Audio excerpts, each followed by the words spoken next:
Hurmatli obunachilar, bugun sizlarga Word dasturida ma'lumotlaringizni o'chib ketmaslik yo'lini o'rgataman. Faylimizga 2 marta bosib kirib olamiz. Bu yerga ma'lumotlarimizni yozamiz.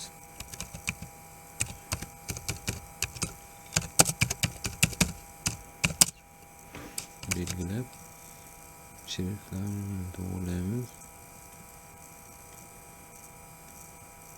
O'rtaga qo'yib olamiz. Jami qilib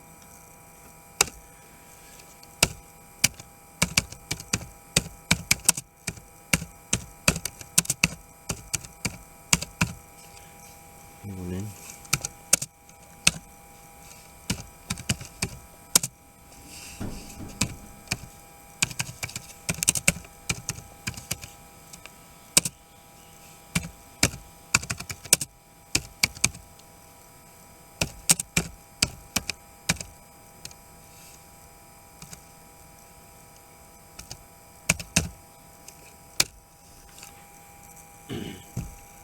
Bu yerdan endi